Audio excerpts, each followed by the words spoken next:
Hey guys, this is Wildcat Chris Harris, TNA original and one half of 6-time TNA World Tag Team Champions, America's Most Wanted. You are listening to the TNA Cross the Line podcast.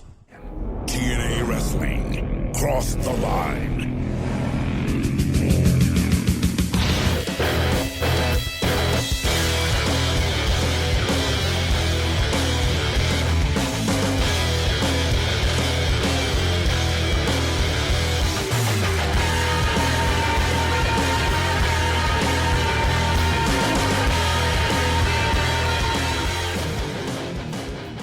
And we're back with episode 191 of the TNA Cross the Line podcast. I am Colling Jr. With me, as always, is Dallas Gridley. And Dallas, we've made it to a new era. It's the era of Spike. TNA has made it to national television. And guess what? We ain't paying for the time slot, but it is Saturday at 11 p.m. So we're taking over the Velocity time slot, but it is a small victory. Dallas, we're going to be on Spike TV for 10 years now, roughly, maybe 11.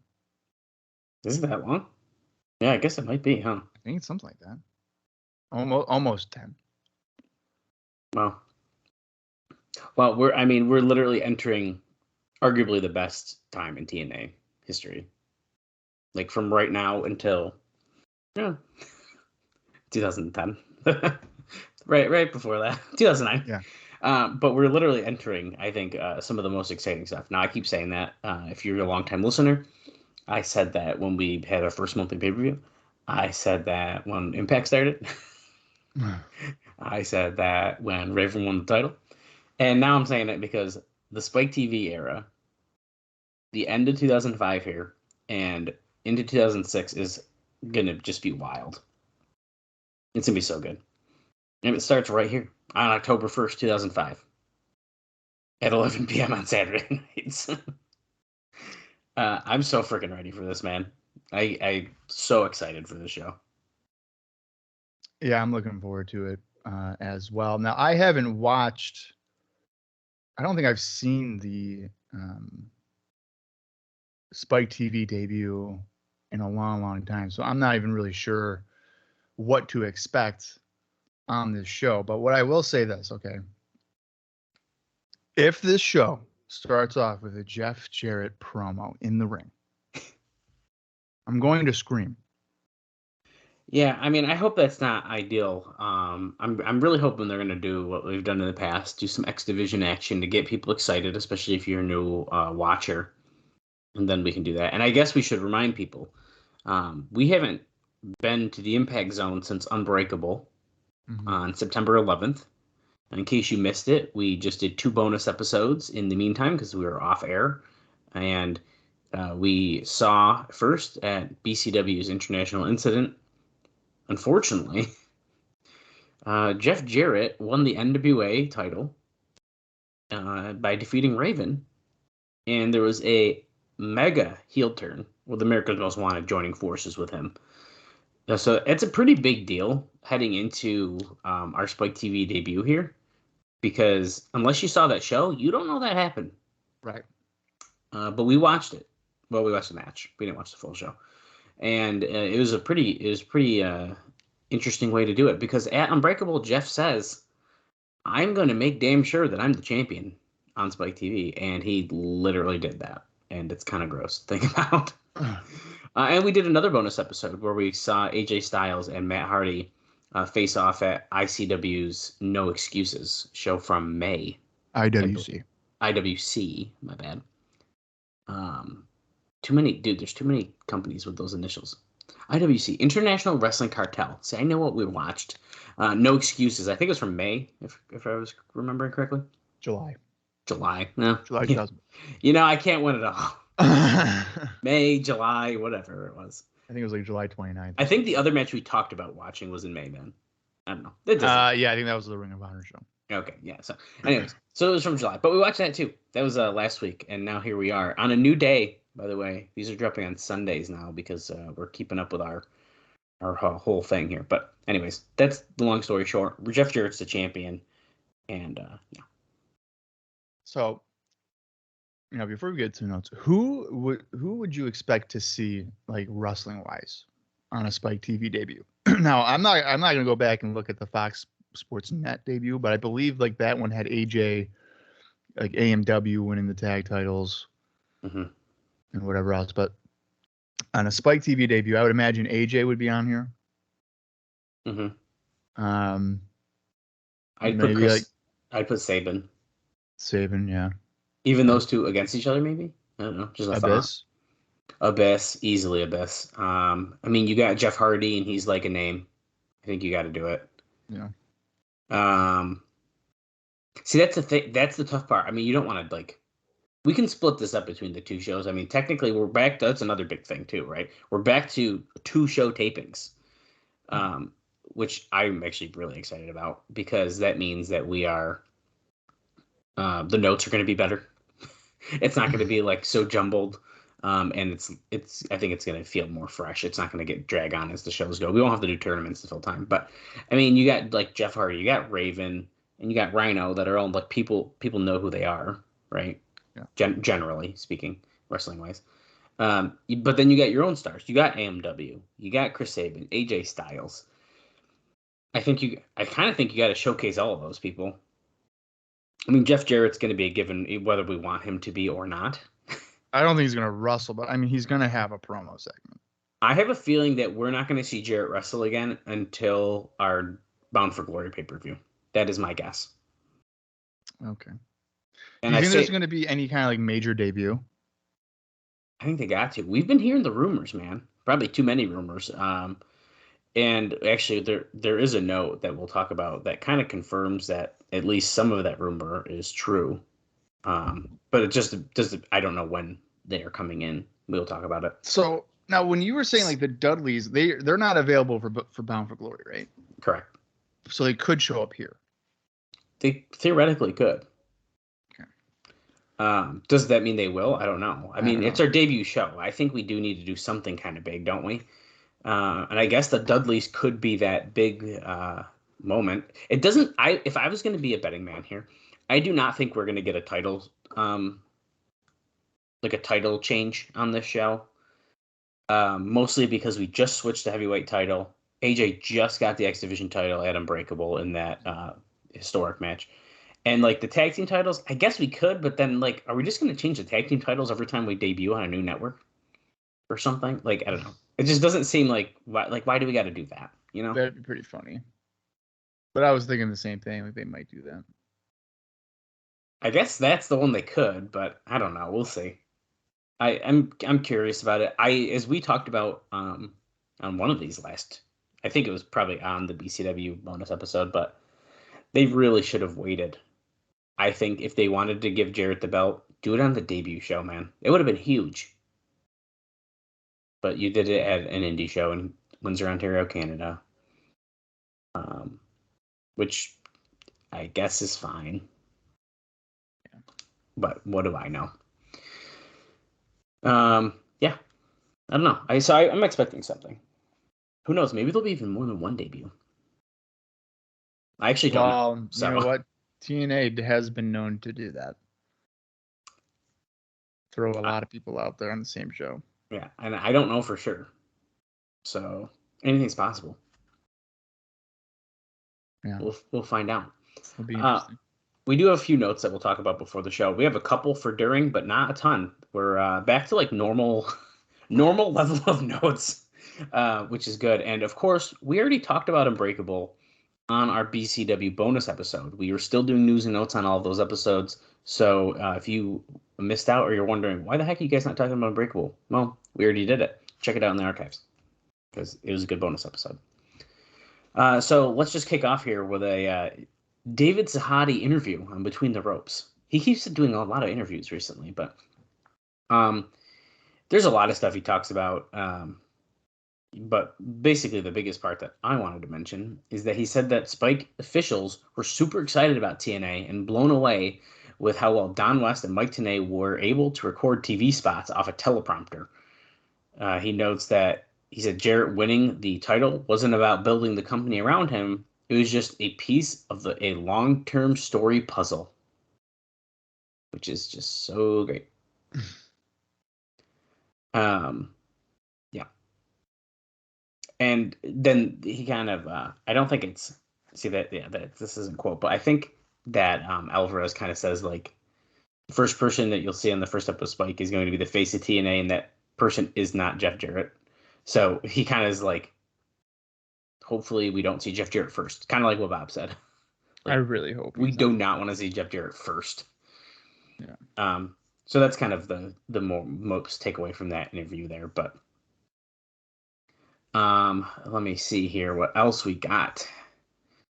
Okay, so remember, we've been talking about this war.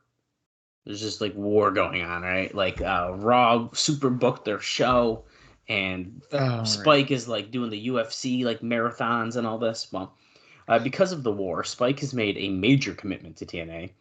The Spike production crew will be filming the TNA tapings, which saves the company on production costs. So we are now saving production money because Spike is sending their crew to do it. Now, this means, on occasion, when the Spike crew has commitments to other events, such as award shows, that tapings in Orlando may have to be moved to a Monday a few times per year. In addition, they are scheduling a 6-hour Ultimate Fighter marathon, including the best episodes of the season with the best fight in show history, airing at 10 p.m. as the final lead-in. If you're wondering what that fight is, I don't know how to say these guys' names right, but Bob probably knows. Is it like George St. Pierre? No, George Jarrell versus Jason Von Flue from The Ultimate Fighter. He's one of the best, apparently. No idea. Neither do I. I never watched it. Spike will have 10 cutaways during the UFC marathon with TNA personalities plugging the debut of the product.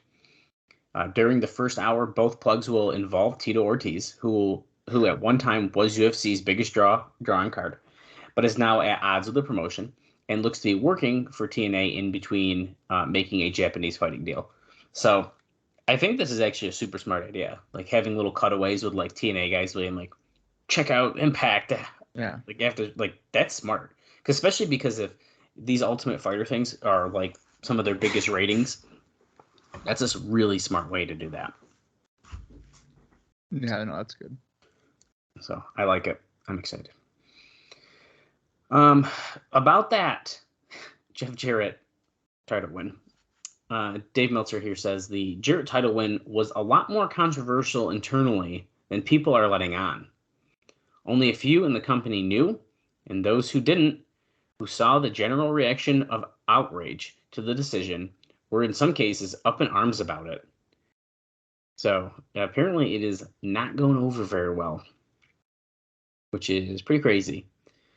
And he kind of goes on to say, I can read this, see if there's anything else in here, but he says the game to watch is which ends up quicker, the outrage forcing a title switch, unless ratings are good and the pay-per-views go up, in which case there will be no outrage, or them telling the adequate story of whomever they're grooming, which also should become clear pretty quickly.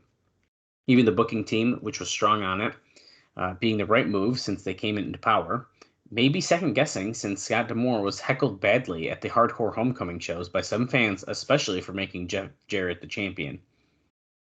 Which that's obviously back in June. I think we also watched the Hardcore Homecoming show right before his anniversary. Even though you deep down know it's a minority, and TNA and on Spike can't be booking for that audience, the in-person feedback people get is incredibly powerful.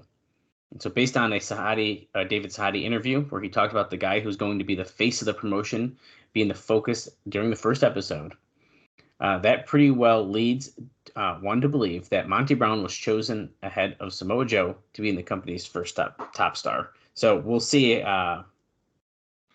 if Monty Brown gets a favorite here, because remember, Dave kind of like guessed a bunch of people, and I think both of those names were included in that. But needless to say, in the short term here, the bigger part is apparently people are not thrilled about Jeff Jarrett. Right. Now, we got to point out, too, is like you were saying that the rumored Bound for Glory main event is going to be Jarrett and Nash. That's what one of the rumors is. So I just thought Nash will probably appear on this fucking show. Yeah, that's kind of what I was thinking. Because like we have only a few weeks before Bound for Glory to begin Right. with, and there's been no promotion for that. Mm-hmm. I would have, and I think I said before, like, Bound for Glory is just a clear name to me of a younger, not known wrestler becoming a star. Like, you're bound for glory. Right.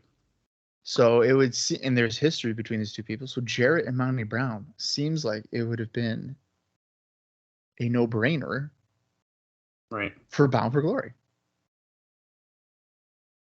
And yet we're going to go back to a WCW 2000 main event, and a guy that hasn't been here since April is going to potentially be in the main event. Mm-hmm.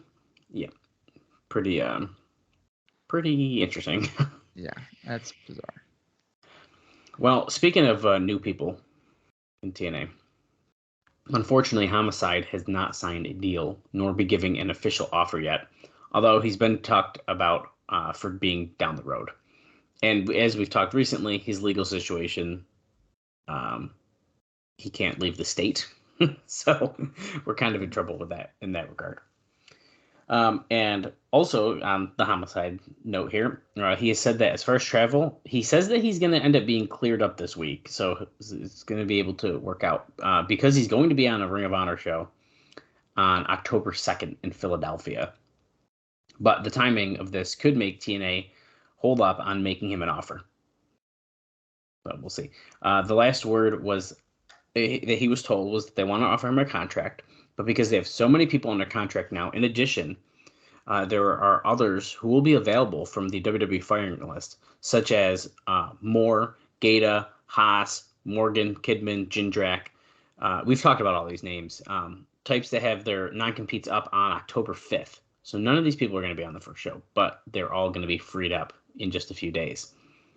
The company can't indiscriminately hire new people without getting rid of people, so a lot of talent decisions are going to have to be made over the next few weeks. All would be available for the October 10th TV taping, but as of right now, none of them are booked on the show. Now, of those names, Moore is almost a sure thing. That's Shannon Moore. And Jackie Gata is pretty much a sure thing. Manage wanted more women on the show. Charlie Haas and Matt Morgan are possible, and Billy Kidman is possible but less likely, and Mark Jindrak has almost no chance right now. And then they also note that Daniel Puder will be available in mid-December. So okay, well, I would try to get Charlie Haas. I mean, I think out of that list, that's kind of. I mean, I like Kidman a lot too, but I think Haas makes. You should probably try to get him. So that's why I think that he would be really good. Yeah, I think so too. I don't really care about Shannon Moore. Oh, they keep talking about him, so he's gonna happen whether you want him to or not. Yeah, he's clearly coming in. So yeah. Well, we have probably some positive news for us since we're not like big fans here, but there has been talks about not using Shocker any longer. Shocker knew about it and talked with Jarrett when he was in Mexico about wanting to come back. They're going to market a Shocker and Apollo tag team, but unlike a few weeks ago, they're not committed to it. So remember, this is kind of like that group with Conan, which we'll talk about actually in just a second as well. Basically, it goes on to say here that the deal with Shocker is that the company spent a lot of money on both getting him a working visa and putting him under contract because Dusty Rhodes pushed for him. Rhodes wasn't familiar with his work in Mexico, but had a strong belief in pushing a Mexican superstar. And when Hector Garza went down, he knew of Shocker from, of course, the TV commercial. But when Rhodes was replaced, Shocker was seen as a guy who was a decent wrestler, but they have better. He wasn't getting over, and as can be shown by the fact that they didn't go the extra mile for him on the last pay-per-view when the angle was shot, and the belief was having that Roderick Strong on the show instead of him was improving the show, and it ended up improving the show. So I think we might have seen the end of Shocker. Yeah, because he was gonna, like you were saying, it was gonna be Conan, Shocker, Apollo, and Homicide. Correct. I don't think Shocker, out of that, group really fits in anyway. No, I think Apollo could work, but Shaka does not fit. Now, speaking of this group, the idea of Conan managing a group with Apollo and Shocker is out the window, at least for now. Three Life Crew will be together for at least a while. The probable end result, if they put BG James and Kip James together, would be Conan, Ron Killings, and Homicide as the new group. But this is all well down the road, so it's not happening anytime soon.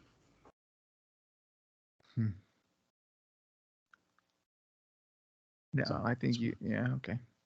Yeah. And Bob, I have one final note for you. Okay. And actually, I mean, I have a bunch we're going to do during the show. If we want to get more out of the way so we can enjoy the show more, I can gladly do that. But this one here is a big one. It's official, as of this past week, that the Dudley Boys have officially signed a contract. And they will be available for the November pay-per-view, which we don't have a name for yet. But this is a pretty big deal. Bob has been dying for the Dudley Boys to come here to TNA. Yeah, if only. So this gets a little weird, though. And this is, like, we talk about some of their names that they could use. So I think some of it's pretty freaking corny. Okay, so Mark LaMonica's personal business company, Bubba Ray Dudley, Inc., has filed for trademarks of the Deadly Brothers. The Deadly Brothers? Brother Ray Deadly. Yes. Oh my God! Deadly. They're trying to be deadly. They're trying to be so close to Dudley. Yes. Oh my God. Yeah. Okay. Or short for BRD. We have Brother Devon Deadly, the Deadly Death Drop, which that actually makes a little bit more sense than the other stuff, but and finally, Team 3D. So these will be the names and terms used. That's what's being said. Dave says he expects WWE Legal to try to make a case that Deadly is too close to Dudley. He even says, when I first heard the idea of the Deadly Boys, that was the idea talked about, that they're going to trademark themselves before debuting it. He thought that WWE got the Outlaw and Michael Shane nicks because they were too close to WWE trademarks. They will certainly go after the Deadly Brothers. Yeah, they will. Yeah. That's so funny. The Deadly. That's so wrestling. I know. It's pretty crazy, right? That's great. Yeah, so that's a pretty big thing, man. That's like when I'll see those fake posters of like clearly backyard wrestlers dressing up as WWE guys, like the Undertaker, or whatever, and it's like you're trying to be the Undertaker, you know. When I was a kid, I had like the Ruthless Aggression style figures that you probably had as well, but well, actually you had some older ones too, you told me, but anyways, it doesn't matter. But I had like this old Undertaker figure, and he was like a glow in the dark one. It was like one of the Bone Crunchers, so it was like a 90s figure, and we called him the Underfaker, and we used him as like fake Undertaker. Yeah. Because he didn't look as good as the other Undertaker we had, so he was the Underfaker. Yeah. No, I get it. And then these guys are trying to be the Deadly Brothers. The Deadly Boys. The Deadly Boys. Yeah, when I read that, I thought it was pretty... I was getting a kick out of these names, dude. I was what the heck? Out of all of them, Team 3D makes the most sense to me. Yeah. You think so? You should probably just do that. Yeah, you think? Crazy. Crazy. All right. Well, you said that was your last note. That's the last one. I have a bunch that we going to talk about during the show. If you want more right now, dude, I can give you more. But I just want to get into this. I kind of want to get into the show too, and we can talk about more. We have some Sean Waltman notes among some WWE legal letters and other fun stuff that we'll talk about during the show, and some more updates on things like Jushin Thunder Liger, and maybe someone might be coming back because their contract at their WWE expires. But we'll talk about all that during the show. Coming back. Contract expires. Coming back. I don't know. All right. Well, it's time for the first ever Impact on Spike TV. the October 1st, 2005 episode. The approximate runtime, or at least the version that we're watching, is 41 minutes and 18 seconds. And I can already tell you that this is the Spike airing. We got the Spike TV logo already and probably a brief lead-in into the show. So we're also hoping to see a new opening. They said there was going to be, dude. For the better part of a year and a half, the opening has sucked. Yeah, it's been pretty rough. We haven't had a good opening since late pay-per-view era. Yeah. Well, I liked the Macho Man Randy Savage one. Okay, that was funny. That was pretty. Are you ready? But we haven't changed our show intro even because it's been so lame. Yeah. Come on, let's get a good one so we can get an update. Yeah. If you guys want to watch along with us, head over to Impact Plus. This might be on YouTube. I didn't look. Ooh, I didn't look either. Let's check real quick. Spike TV debut Impact Wrestling. Oh yeah, dude, it's on their YouTube channel, so you can watch along. That's pretty cool. That's good. Yeah. Cool. All right. So I'm gonna count down from 3, and when I say play, that is when we're gonna start the show. I think we're gonna be in for a treat for a long while here for this TNA era. We've battled through some rough times, but I think this is good things are ahead. Mm-hmm. So here we go. 3, 2, 1, play. A Spike original. That's not true. But we still look at this. We still have the "This is TNA," the new face of professional wrestling intro. We still got that. There are moments that enchant us, that inspire us, define us. Nights that validate a lifetime of yearning. Are they promoting Bound for Glory at the start? I think they're being it does sound like a Bound for Glory thing, because it is a Barry Scott intro here.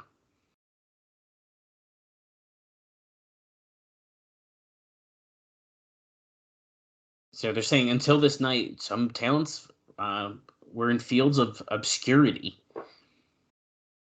Basically, this is like a... Oh.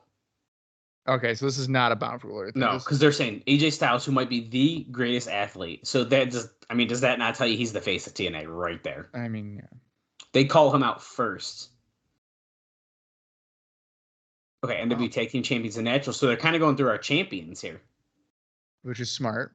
Young, daring, smart.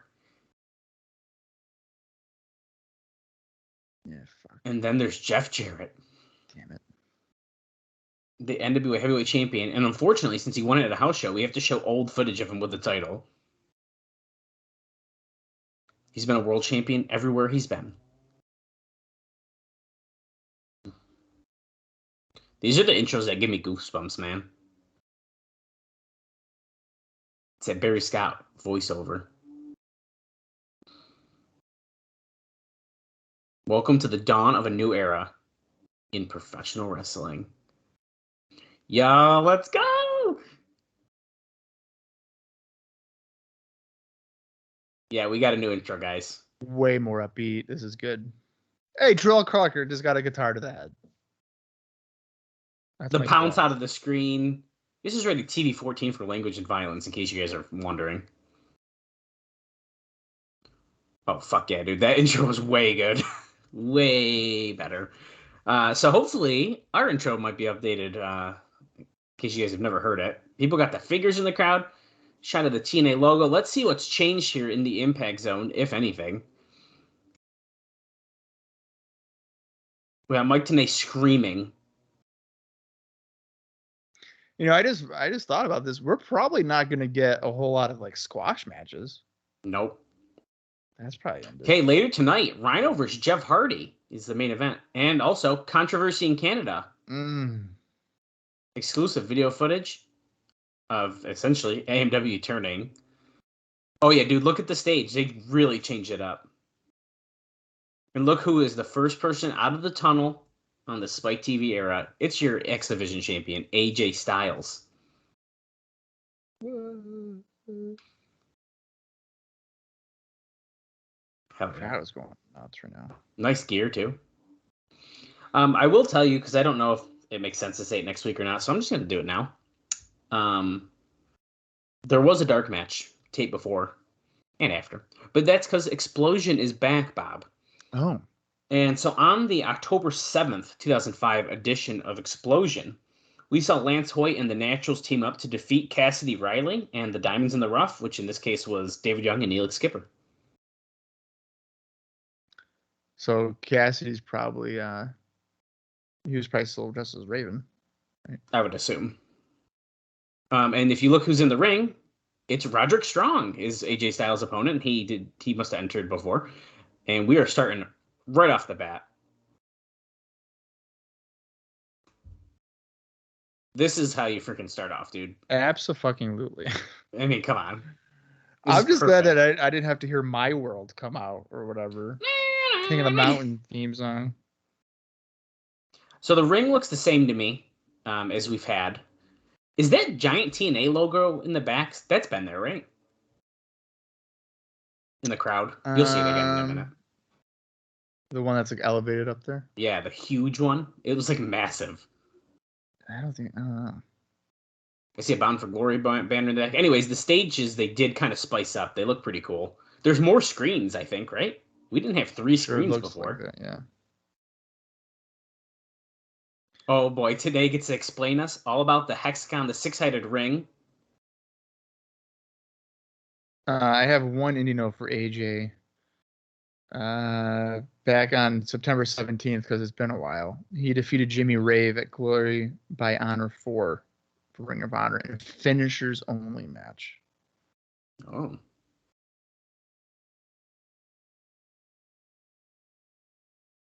It's not a division about weight limits. It's about no limits. AJ, I think, is bleeding from the mouth a little bit there. The only Triple Crown winner in TNA history, AJ Styles. So we're getting all the accolades. Holy shit! What a dive by Styles! And that Triple Crown, he achieved 2/3 of that within the first 3 weeks of the company's existence, which is like, it's got to be some kind of record.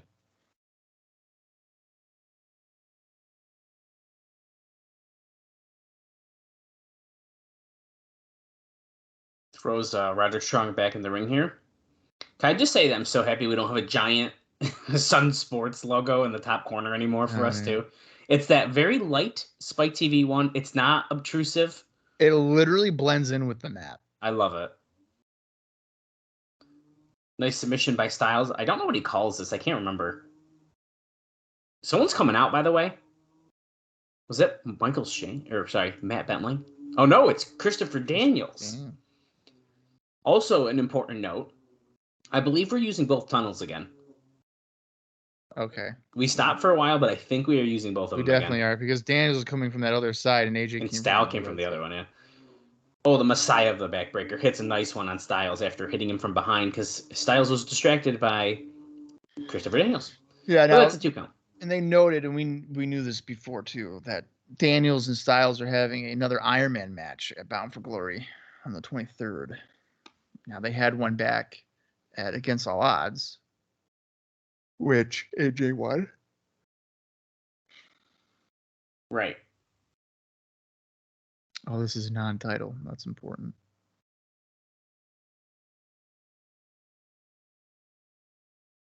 Oof, Inseguri by AJ.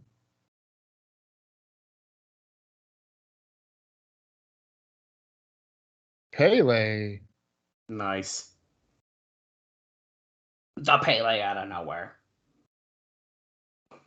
In case you need a fun trivia question, Andrew Thomas is the referee for the first Spike TV show. Whoa. Little variation on his normal moonsault reverse DDT combo. Oh, we're going to get the Styles Clash? Let's freaking go, dude. Don't tuck your head. Boom. And that's a 3, of course. Nice. Daniels is shook. You're pissed. This is my hat.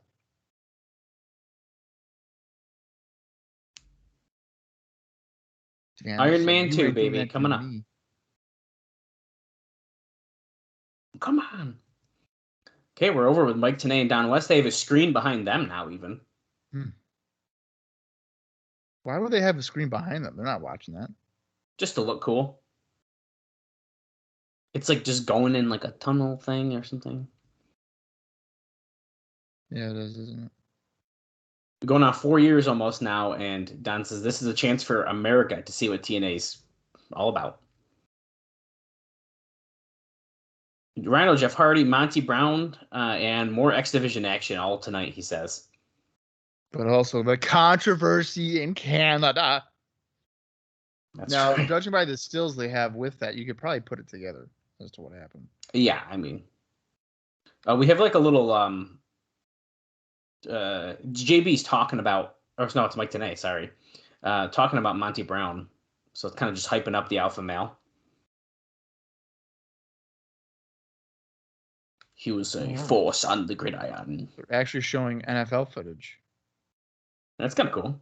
I don't think we've seen that. No.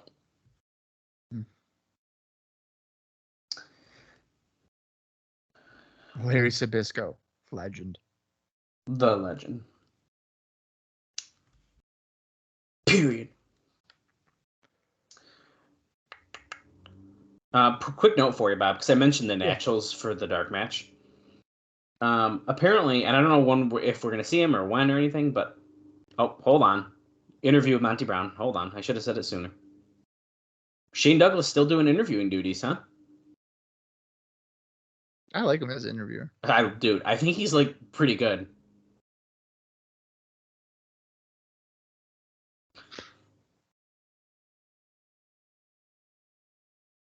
Spike TV has just become Serengeti Television. Welcome to the Serengeti. Alpha male will not be stopped, will not be denied.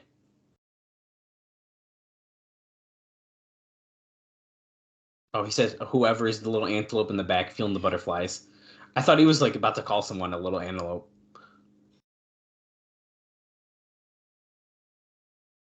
Period. The crowd did it before he did in the Impact, said you. Oh wait, we're going back down the ring, but wait a second. Wait, there's commotion in the back. Hold on. What is it? Oh, it's Raven. It's Raven. Who was he beating up? Is everybody? Looks like security, everyone. Oh, okay. I want him out. Larry Zbyszko. Okay. And comes Alpha Male Monty Brown. So my quick note I was going to tell you here, Bob. It's noted that Jimmy Hart is done, and his final appearance was at this taping on September 27th. And like I said, it could have been in that dark match for Explosion. Dixie Carter told him that if he appeared on the October 3rd Raw, that he was finished. Hart said that he didn't want to make WWE mad because he has a new action figures coming out, and he's not under contract to TNA. TNA has been lenient with Hart with outside projects, even appearing on WWE TV for the Hall of Fame stuff, because that's the Hall of Fame. But appearing on Raw next week was something they could not accept. I mean, I understand that. Yeah, I mean, you gotta understand. And I also understand Jimmy Hart. I mean, he's a WWE guy. I mean, that's his legend. Right. He's a legend there. Who is that? Our friend Lex Levette? Is that Lex Levette? I thought he was retired. Yeah, he was only supposed to be working weekends or whatever. Wow. Well, he just got fucking tossed across the ring by Monty Brown. You know what? Maybe he was like, wow, TNA's on Spike. I'm back, baby. And there goes my theory about probably no squash matches. This is probably not going to go well. Yeah, I mean, this kind of is, right?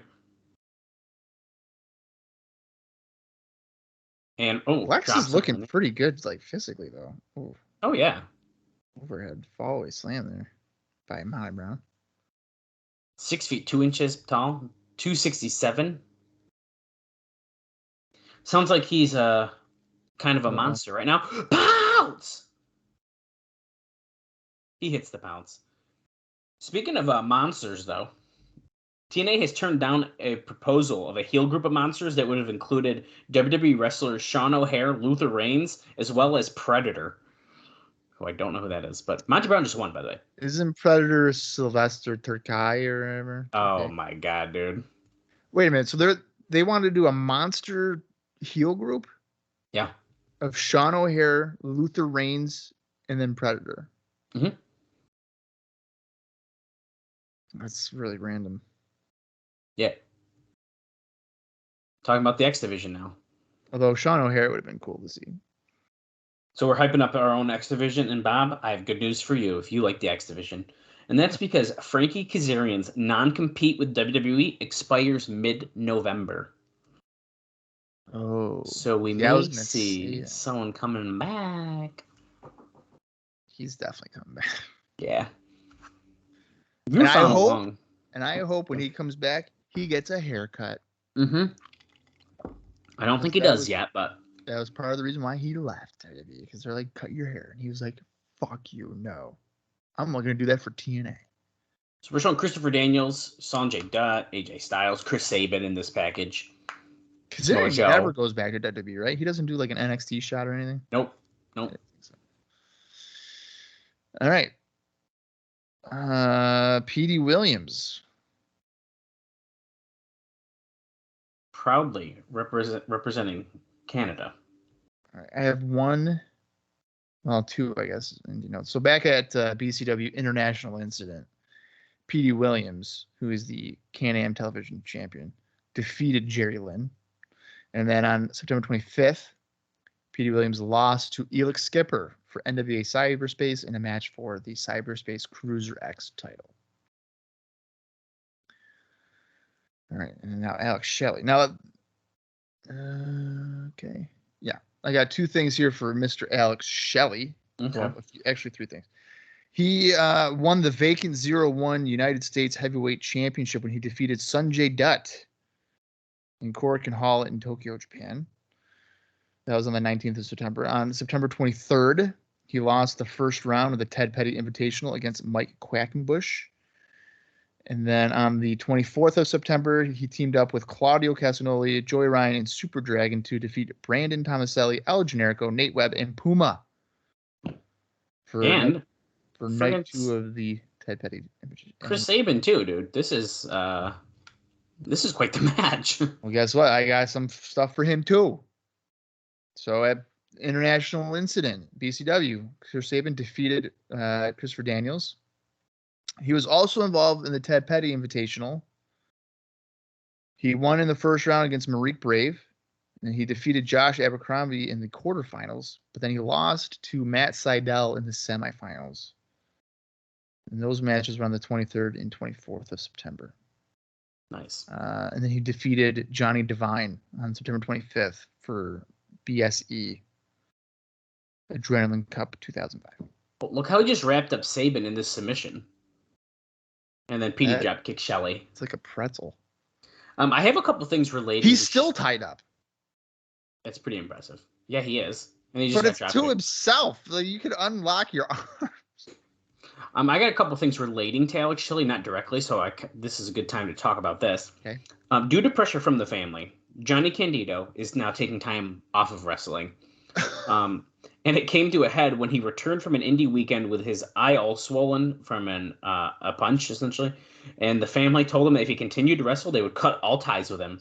Holy shit. He said that he was taking 6 months off of wrestling, but expected that he would return at that time. And of course, we saw him at Unbreakable as Alex Shelley's partner for about 45 seconds. Yeah, now, just in that 45 seconds, and I'm not trying to be mean here, but he did not look good. So maybe the family's doing him a favor. I know. I kind of think it's got to be because obviously Chris died wrestling, so they probably were like, we do not want you doing that. I'm sure that plays a part in it, absolutely. Baseball slide by Sabin, knocks Petey, and go back to the ring. What are we doing? There we go. Sabin was going to go for a springboard, and I got another one in 1 second here. Oh, Shelley dived through the ropes that Sabin was kind of holding open there. And now I'm assuming we're going to see like a moonsault. Holy crap. Oh, the legs on the guardrail. Shins right on the guardrail. That is always good. Oh, we're taking a commercial break. Sean Waltman, who was actually Alex Shelley's original partner. Ooh, we're back from the commercial. But anyway, Sean Waltman called TNA finally to apologize and apparently is once again willing to sign a contract. Frank Dickerson offered him a proposal where they would make a significant percentage of his contract money in escrow until he fulfills the contract, which he would forfeit on another no-show. Still, the decision was made not to use him. So at this point, we are still not going to use him. But essentially, was he going to agree to that? If they offered him it and he was willing to sign a contract, it sounds like they were maybe thinking about that. Yeah. Look at this. Shelley's got like a leg lock on Sabin's head, and Petey was just yelling at him, and now he's just smashing his face into the mat. He essentially he has a head scissor on Sabin on the mat, and then just drives his face into the mat several times.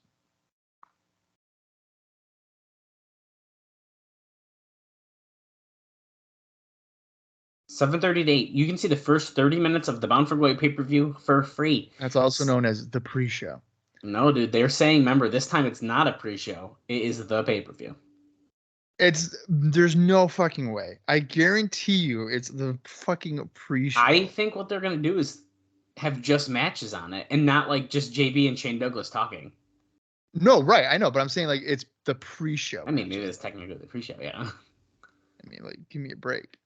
You're not going to get a fucking marquee match. I don't know, dude. There's no way, dude. No fucking way. I would be shocked. Watch them do like AJ and Daniels, the 30-minute Iron Man match on the fucking... And then finish... Dude, wait, you might be onto something. And then the go to like, overtime, and you have to...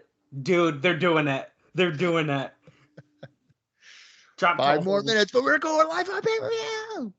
Shelley just his head landed in Petey Williams' crotch. If you're following along, by the way, 20 minutes, 24 seconds into the show. This episode is flying by. Yeah, I'd say so. Brainbuster! No, two.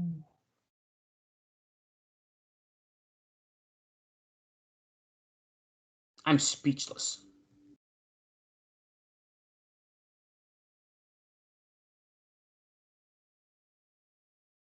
Side Western leg sweep by Petey. He's going for the Canadian Destroyer. He's got to hit this on the first show, right?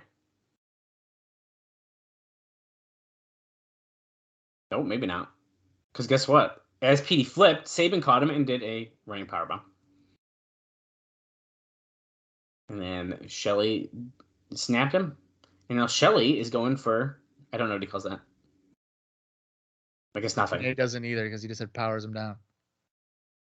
It was like the Eye of the Hurricane. Yeah, pretty much. Yeah. Enziguri by Sabin going up for the cradle shot. See, I do feel like Sabin should win this, but we kind of need to see a Canadian Destroyer, don't we? Well, does it matter? Oh! Well, he got the pin and immediately was hit by Williams. Wow. I feel like we should have at least saw one Canadian Destroyer, but... Oh, well, we might. The segment's not over yet.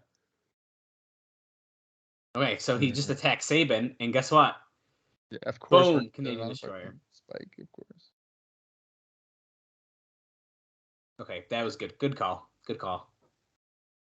And it's supposed to be Sabin, Williams, and Matt Bentley in this rumored Ultimate X. Right.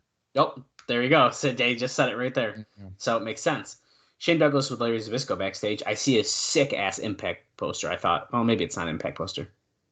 I saw the words. Nope, it's not Impact. Yeah, I saw red letters and I got excited. Tito Ortiz? It's Eddie and Martin. It's Eddie and Martin Life? I saw big, bold red letters and I got excited that it was a sweet Impact poster, and it is, in fact, not. Still to come. Controversy in Canada. So Tito being on here, that's probably considered a special guest, right? Up next, Rhino versus Jeff Hardy, and we, by the way, are like only halfway through the show, so Oh, a video about 3 Life Crew now. Of course. Bob, by the way, there's a note here. And if you didn't think it's on or that this war was going to be petty, listen to this. WWE Legal sent TNA a letter demanding that they not call their talent wrestling superstars or superstars in publicity or commentary, because that's a WWE trademarked term for its talent. Bill Banks, who handles the TNA website, is going out of his way to use the term TNA star instead of TNA superstar. Oh my god. Yeah. Next week, 3 Life Crew versus Team Canada. Oh, come on, man. And here comes Rhino. Oh, Jesus. You like that fucking giant pyro that he just got? That's terrifying. The man beast, Rhino. The big deal. This says on his gear there. It's a big deal. Are we really not going to get a Kevin Nash appearance? Dude, we have 20 more minutes. Here he comes. The charismatic enigma, Jeff Hardy. He's not wearing... He doesn't have paint on. Well, does he have paint on? On his arms and his hands. Not his face, though. No, probably because they told him you look stupid when you do that. Yeah, maybe. He's cooling down on it.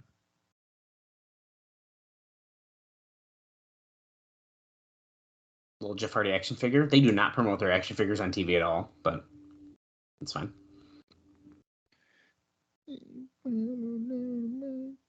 I got 2. Oh, do you have any notes? I do on Rhino, yeah. Okay, I'm gonna have you do that, and I'm gonna get my last 2 notes out of the way so we can just enjoy the rest of the show. Okay, I don't know why I did have... Wait a minute. Yeah, I do. Hang on. For some reason, I clicked back on it. Oh. All right, so Rhino back on the 20... Nope, let's see here. On the... At International Incident, Rhino defeated A1 in that U.S. versus Canada best of 5. On the 16th of September, he lost to Raven at Hardcore Homecoming in Cleveland, Ohio. On the 24th of September, he lost to Homicide for UXW, which is USA Pro, in Old Bethpage, New York. And then on the 25th of September, Rhino lost to Abyss by disqualification for NWA Cyberspace in Wayne, New Jersey. And that is all my notes. Nice. I believe we just were told that Sabu and Abyss will be in a Monsters Ball match at Bound for Glory. I'm pretty sure they just said that. Yeah, because they said lock and key. Yeah. By the way, Rhino attacked Hardy before he finished his entrance, and now we're just brawling back and forth. Speaking of Bound for Glory, though, despite reports to the contrary, Jushin Liger is only booked for the Bound for Glory show on October 23rd. We've heard those rumors. And the TV tapings on October 25th, where he'd likely work with one of the younger X Division wrestlers. He may be used again at some point, but there's no plans yet in that direction. And then finally, my last note of the show, as Jeff Hardy goes for a pin. Jeremy Borash is going to Australia in October to film footage of the TNA wrestlers there for what will become a regular feature on TV called Global Impact, where they air clips of guys, in this time not just Jeff Jarrett, wrestling in places like the UK, Australia, Japan, Mexico, Italy, etc. So we'll be showing our stars all over the world. I mean, that doesn't sound like a bad idea. And it's not just Jarrett, it's even better. Right. Rhino has control.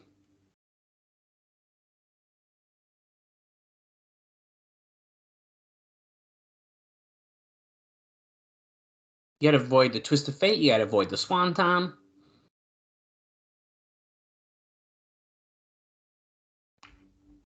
A very exciting time here, Bob. The Spike TV debut, this is, like you said, has been flying by, and we still have, like, how long in the show?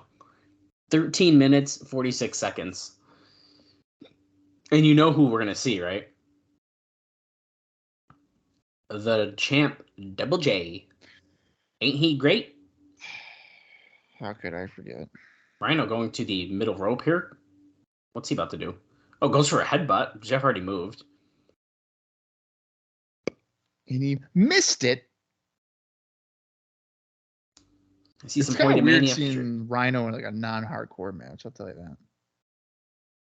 Yeah. Even here in TNA so far, he's pretty much been in hardcore stuff, really.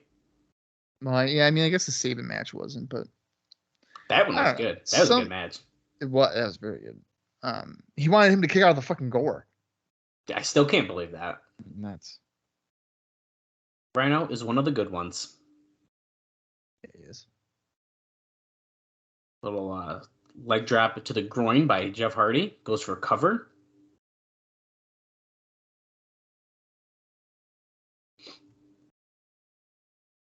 I love that giant Bound for Glory banner that's hanging in the back.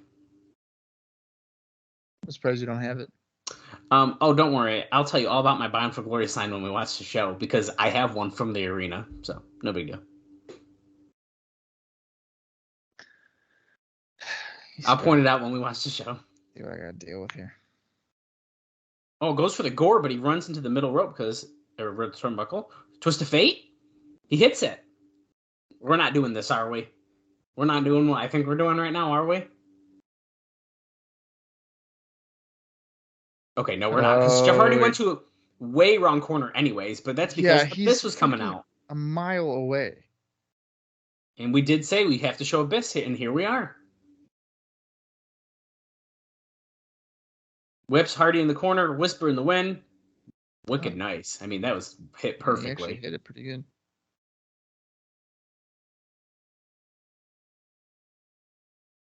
Rhino attacked him. It should have been a gore, I feel like, but that's fine. Now we have Rhino and Abyss going after Hardy. James Mitchell throws a chair in. We're in blue, for the record. I don't mind the blue.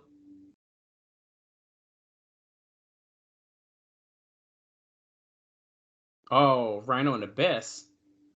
Lights out. Could it be? Zabu. I don't know. The light's not on yet. Hold on. Yeah, take that. Oh, and the music plays, dude. There we go. Drop kicks the legs of Abyss. Throws the chair at Rhino's face. Throws it at Abyss's face. Jeff Hardy goes after Abyss, clotheslines out of the ring. Arabian facebuster with the chair to Rhino. I think it's all four of these guys are in a Monsters Ball. Oh, that makes so much sense. Hardy to the floor. See, I missed the full announcement. So, dude, are we serious? That's absolutely insane. Oh, no. I'm getting nervous. With these crazy people in a Monsters Ball, that's going to be absolutely insane. I think you're right, yeah. I missed the full announcement. I'm usually concerned for Sabu, but now Jeff Hardy is in the Monsters Ball. He'll do whatever. With Rhino and Abyss? Dude. Yeah. That's going to be good. Bound for Glory is shaping up to be pretty freaking solid. Up next, here you go, dude. America's Most Wanted and NWA champion Jeff Jarrett. We're going to hear all about the controversy in Canada.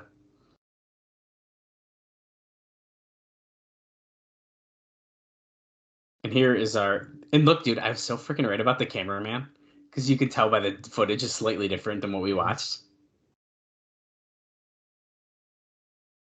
Courtesy of BorderCityWrestling.com. Here's America's Most Wanted hitting the ring. Death sentence. And that is what got Jeff Jarrett the title.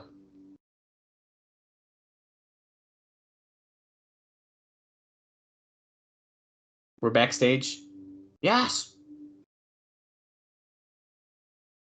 Okay, Harris says that's the first step of the plan of us taking over TNA. We're also seeing a side-by-side of Raven leaving the building. Yeah. So AMW is saying we're going to get the tag team titles next.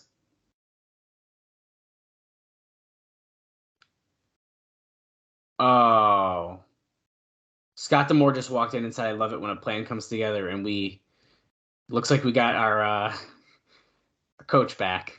Son of a bitch. Son of a bitch. I didn't even think of that. No, dude. Neither did I.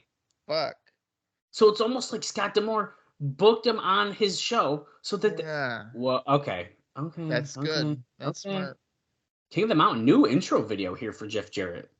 This is fresh.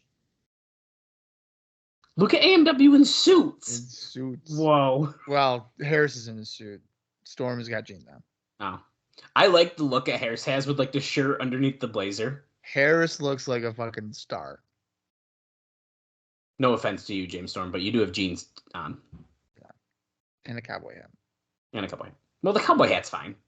Yeah, but Harris looks like, hey, Harris's look is awesome right here. And by superstar, I mean he looks like TNA star. TNA star. Because I don't want to get correct. We don't want that cease and desist coming our way. Well, he's got a microphone. Laser light still in the impact zone. Thank fucking God. My favorite. Jeff Jarrett says it was the greatest night of his life. I said that when TNA arrived on Spike TV that I would be the world champion, and I am. If you're following along still, 33 minutes and 50 seconds into the show, we have 7 minutes and 25 left. Why is that guy holding up $3? I don't know. All the power lies right here with the NWA heavyweight title. Jarrett stuck on stupid. That's funny. Talks about the cornerstone of TNA here. Revolutionized tag team wrestling. Wildcat Chris Harris. The Tennessee Cowboy James Storm. See, you know what I do like about them already turning heel is they didn't do the cop out of like they're like our babyface tag team to start out the new network again. Like they are switching it up and like switching up for the first time. Like they haven't been heels yet. Yeah. At least not to this degree. I mean, they've probably played it in some of the matches we've seen, but. And here he calls out Scott D'Amore.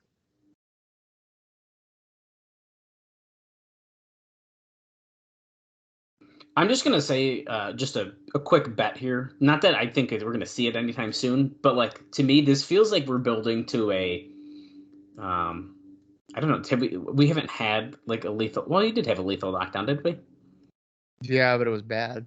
Yeah, but I feel, or like the Bloody Wednesday thing, like it feels like we're building to that because you got Team Canada, America Most Wanted, Jeff Jarrett, and you already have next week Team Canada fighting 3 Life Crew, plus Raven with Jarrett, and so it feels like we're building to that kind of thing, but I don't think we are. I'm booking Lethal Lockdown in April. It's Jarrett and AMW against Raven and Team 3D.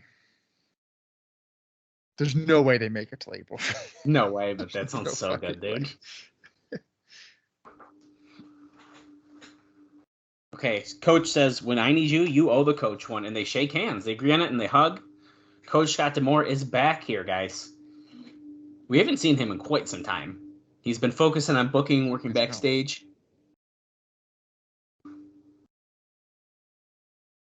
He's not told what to do anymore. Now the shoe is on the other foot. Did I not fucking call this? Fucking 3 Life Crew. Yeah, but why is it them? I don't know, but Team Canada's coach is in there. That's the only reason I called it, but it's the remix. 3 Life Crew. You know what? They think that these guys are like megastars, I think.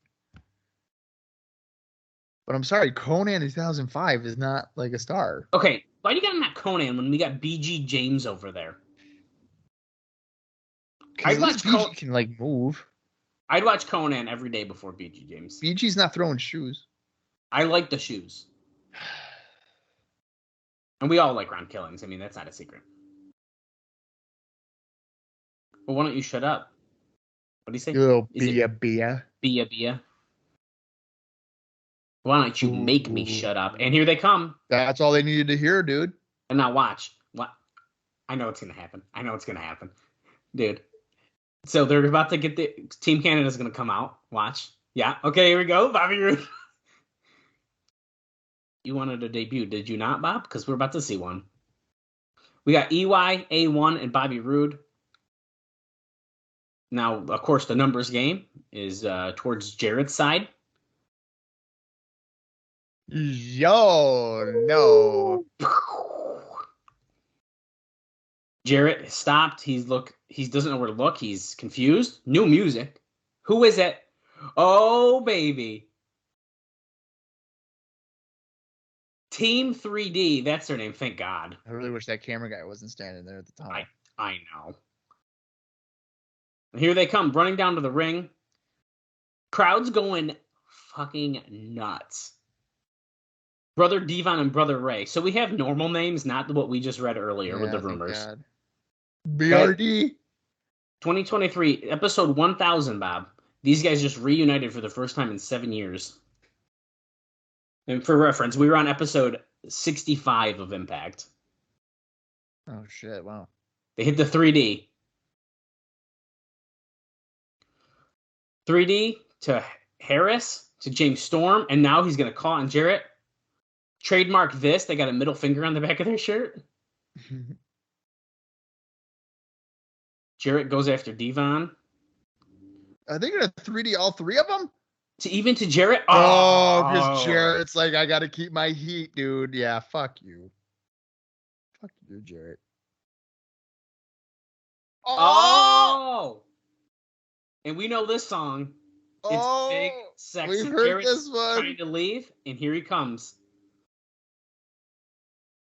It's Kevin Nash with the camera guy behind him. Well, you got to get the cool view of him walking out, yeah.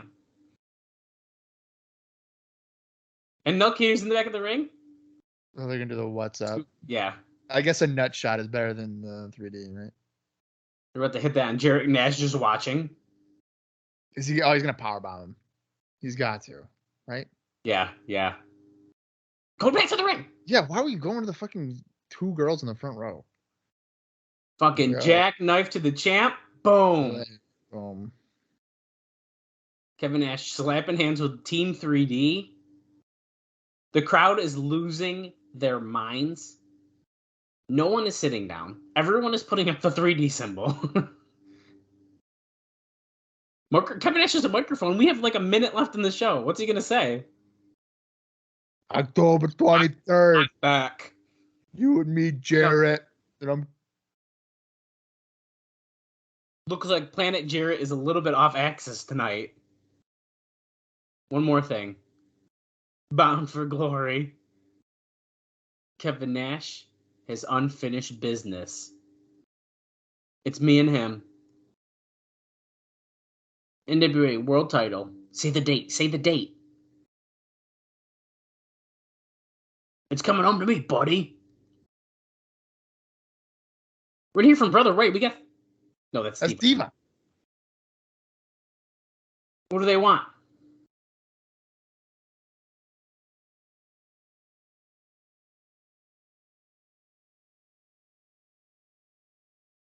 Against the baddest tag team there is. So shitting me. We're doing that week 2 of Spike, and we're burning the AMW Team 3D match already. Well, you can do a dirty finish. You can keep it going. Well, yeah, but like I know. You shouldn't even have them be touching yet like that. Oh my god. Whoa, dude. And we are going off the air. Okay. That was a good show. What a debut for Spike TV. I would say that was a very good show. I have zero complaints about that show. Yeah, that was a good show. I don't know. Okay. We're in a new era of TV where they are going to burn through shit. I know. They're just going to, because they're going to want those ratings. So, folks, get ready for shit that probably shouldn't be on TV that's going to be on fucking TV. I am stunned that they would be doing Team 3D in AMW. And like you said, I'm sure it's going to be some kind of DQ or count out, whatever. There's not going to be a clean finish or a finish at all to this match. There's no fucking way. Right. But you got to hold off on that. I know. I feel like, although you know what they might do? I'm just thinking about this now. I'm wondering if we're going to see a little injury angle. They can't go to Bound for Glory, and then we'll build for a true match for the November pay-per-view. Okay. And that we're extending, the story. See, I think could work. I think that's a great idea. But I have a question for you. Do you still do some sort of match, whether it's like 5-6 minutes, or are they going to do a fucking bait and switch where it's like Team 3D's coming out, but then they get attacked? No match. Oh, shoot. I mean, you can't do a bait and switch week 2. You can't. Week 2 is pretty shitty. You can't. But But I think, like you said, okay, we're in the era of doing stuff on TV. We're also in the era of probably fucking with a lot of people, and I would not be shocked. If they do a fucking bait and switch. I feel like we have to do like a little bit. We're going to do a little bit of the match, and then we have like a fucking bullshit Team Canada comes out and attacks them. Because then, put it this way, you even do something like that, they're aligned with the Jarrett AMW kind of group. After the AMW feud, you already got another team lined up for them to fight. You got Team Canada. So you can kind of go, it kind of builds on that. So, I don't know. I'm pretty curious. This is it's definitely going to be an interesting situation that we're getting put in, but. There's no way they do it fucking. You can't. You gotta do like, a few minutes of a match, I guess, if you're promoting it already. And then just kind of go from there. That's kind of what I'm thinking. I just can't believe that they would be like, yo, week 2, fuck it. Let's put our, what people want to say, a dream match on fucking our free TV. It's crazy. Week 2. So double big moments there, though. I mean, we got Team 3D's debut, which was it's big. I mean, the crowd is going nuts. Whether Bob's excited or not, it's a big moment for TNA. And then Kevin Nash returns, which, I don't know if I'm necessarily super thrilled about. I think his run was fine before, and I like Kevin Nash, so I think I'm fine with it. Do I think we need to see him in Jarrett main event Bound for Glory? Abso-fucking-lutely not. No way. I agree with you, and I understand their mindset of, they're trying to get new fans or even like casual fans, whatever. So if you're pivoting from Raven to Nash, like, you're naturally going to get more people. I know. Nash. I know. And that's the thing. So, I mean, I get it. I do too. I get it. But doesn't mean I have to like. Right. Well, it was a very exciting debut episode, and I think we're finally going to be back to we're getting super pumped for Impact every single week, especially leading up to this first Bound for Glory pay-per-view. Yeah, I think for me, I'm probably going to be looking forward to Impacts now for the remainder of this podcast. I mean, there's going to just be constantly. Just because, I mean, they're gonna burn through a lot of shit for TV. I'm like really excited for 2006. I know we're late 2005 still, but dude, 2006 has some such good stuff coming up. 2006 is very good. And there's just more and more that happen. I mean, I don't know. I just can't wait. Yeah, no. But before we get there, we have to get to Bound for Glory, and we still got 3 pay-per-views this year to do, so we got plenty more stuff coming up. Yeah, we do. It's gonna be good. Yeah. All right. Next week, all we know is it's AMW and Team 3D. Also, 3 Live Crew and Team Canada. Yeah, so we know a couple things, huh? So we know 2 matches, I guess. So yeah. Next week's going to be hella interesting for that dream match. Yeah, I'd say so. And make sure you guys are keeping up over on our social media pages, because our posts are only getting cooler, because now we're fucking posting Team 3D and all this kind of stuff. You can follow us over on Twitter at CrossTheLineTNA. It's the same one on Instagram. You can type in TNA Cross the Line Pod and like us on Facebook, or subscribe to us on YouTube as well. Yep, and then make sure to join us next week for the 2nd episode of Impact on Spike. Until then, for Dallas Gridley, I am Bob Colling Jr., and this has been the TNA Cross the Line Podcast. Put down, put down, put down. Put down, put down, put down.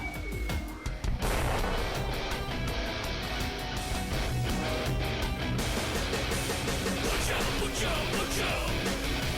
Watch out, watch out, watch out. For the bomb. Watch out, watch out, watch out. Watch out, watch out, watch out. For the bomb. Watch out, watch out, watch out. Watch out, watch out, watch out. For the bomb.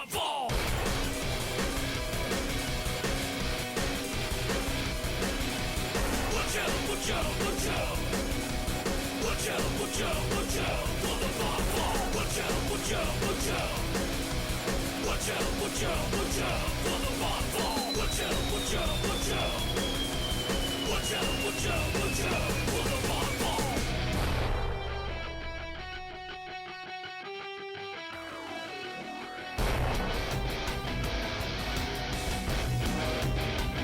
Watch out, watch out, watch out for the bonfire. Watch out, watch out, watch out. Watch out, watch out, watch out for the bonfire. Watch out, watch out, watch out for the bonfire. Watch out, watch out, watch out. Watch out, watch out, watch out for the bonfire.